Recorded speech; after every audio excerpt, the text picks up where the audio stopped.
تقریباً 1.5-2 سال سے ایک سلسلہ چلتا رہا تھا، ایک ظلم کی داستان جو رقم کی جا رہی تھی فلسطین میں، تو اس کو ایک طرح سے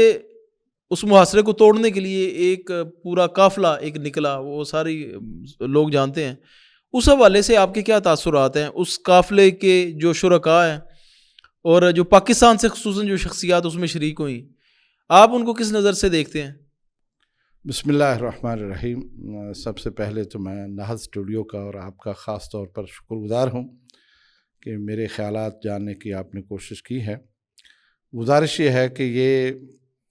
ایک ایسی مہم ہے جو کہ بہت ہی قابل ستائش ہے،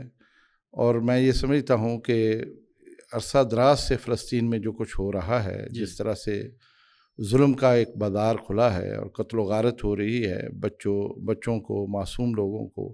خواتین اور بوڑھوں کو جس طرح سے بے دردی سے قتل کیا جا رہا ہے، اور فاقہ کشی کا ایک عالم ہے،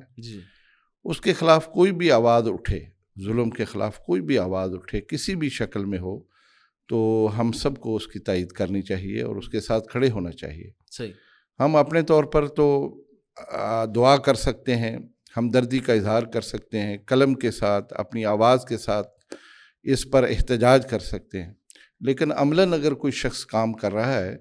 تو اگر ہم زیادہ نہیں تو ان کے اس پروگرام کی تائید ہمیں کرنی چاہیے۔ یہ جو قافلہ ہے یہ پہلا نہیں ہے، اس سے پہلے 2-3 کوششیں ہو چکی ہیں، اور میں سمجھتا ہوں بڑے جرأت مند لوگ ہیں جو پانیوں پر چلتے ہوئے وہاں تک پہنچے ہیں اور انہوں نے حاضری کو یقینی بنانے کی کوشش کی ہے۔ اس میں سے یہ قافلہ سب سے بڑا ہے، جس میں 44 ممالک کے کچھ لوگ مل جل کر وہاں روانہ ہوئے ہیں،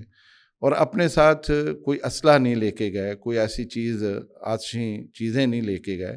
بلکہ بچوں کی خوراک ہے، پانی ہے اور ادویات ہیں، اس طرح کی چیزیں ہیں تاکہ ان لوگوں کی مدد کی جا سکے جو اس وقت مظلوم ہیں۔ تو بنیادی طور پر تو پوری دنیا کی انسانی حقوق کی تمام تنظیمیں،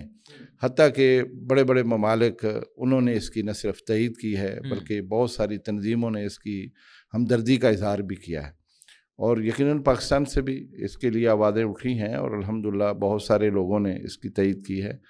میں بھی شروع سے ہی اس کی تائید بھی کرتا ہوں اور اس کے ساتھ ہمدردی کا اظہار بھی کرتا ہوں، اور میں یہ سمجھتا ہوں بڑا جرأت مندانہ قدم ہے جو انہوں نے اٹھایا ہے۔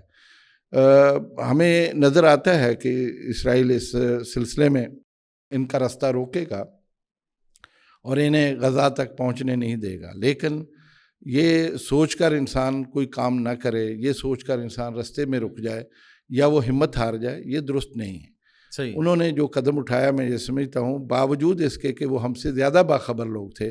انہوں نے اس قدم کو اٹھایا تو اس وجہ سے اٹھایا تاکہ وہ اپنی حجت اطمینان کر سکیں، اور الحمدللہ وہ کر رہے ہیں، اور مجھے نظر آتا ہے کہ کچھ نہ کچھ حصہ اس کا اس میں ضرور وہ وہاں تک پہنچیں گے اور اپنے ان معصوم بچوں کو ہمدردی کا پیغام پہنچائیں گے، ان کی داد رسی کریں گے، ان کی اشک شوئی کریں گے، اور یقیناً اس کا ایک اچھا مثبت پیغام جائے گا۔